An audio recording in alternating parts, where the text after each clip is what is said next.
Big danger to Ovett should come from Thomas Wessinghager, who's running into better and better form. He's in the blue vest with the white shorts in the centre. Steve on the outside, and straight into the lead there goes Gary Cook, the half-miler.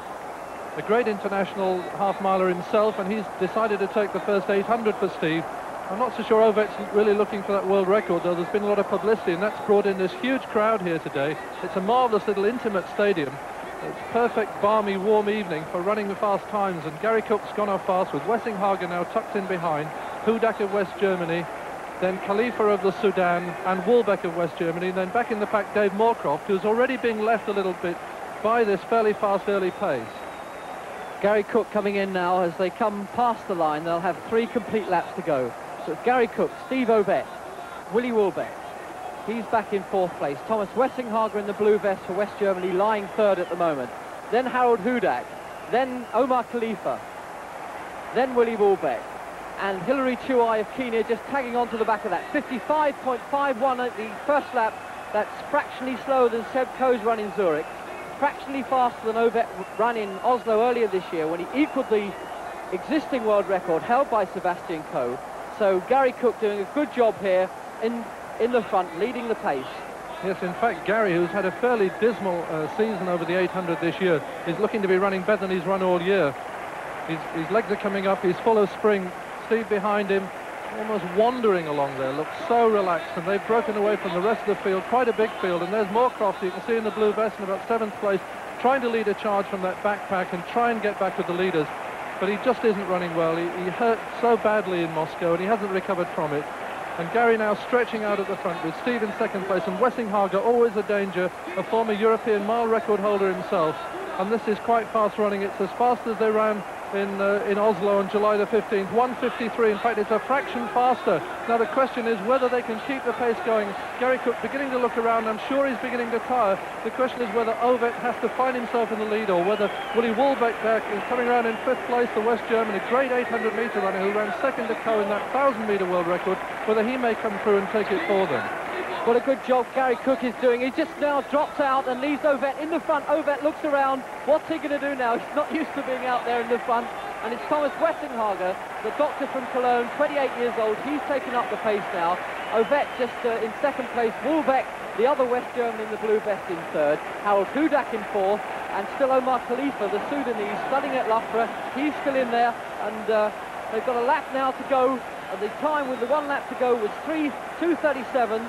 That's a final lap of just under 56 seconds for Ovett to break the world record. The time now that we're looking for as they come in with 300 metres to go, 2:50, that's on schedule, 2:50.69. Wessinghager stretches out from the front. Wolbeck begins to attack. Hudak is still there in 4th place, but Ovett looks very comfortable in 2nd place. Ovett now with just 200 metres to go in 2nd place.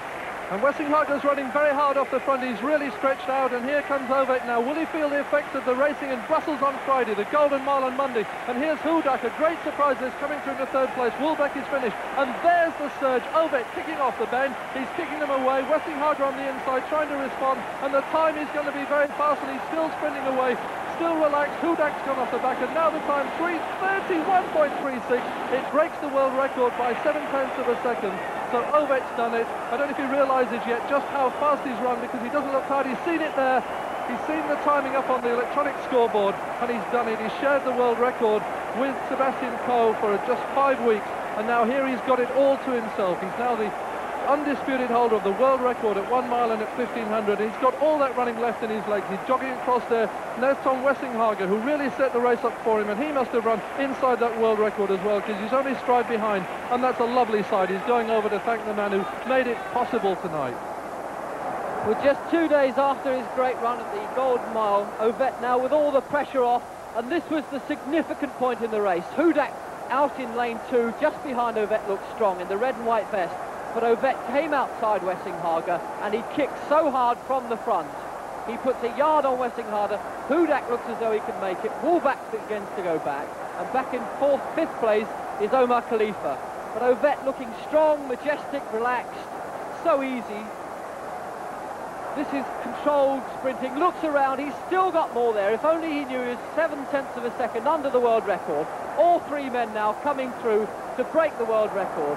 A marvellous run, 3:31.36 for Steve Ovett. There it is, Steve Ovett, the new world record for Great Britain, 3:31.4 seconds. Wessinghager, a new West German record, 3:31.6. And Harold Hudak, also under the world record, 3:32.0. And what a difference that makes to the all-time rankings. Ovett goes to the lead now, 31.4. Wessinghager and Hudak improving by 4.5 seconds on his lifetime best. And the Olympic champion, Sebastian Coe, is now in fourth. Up in the same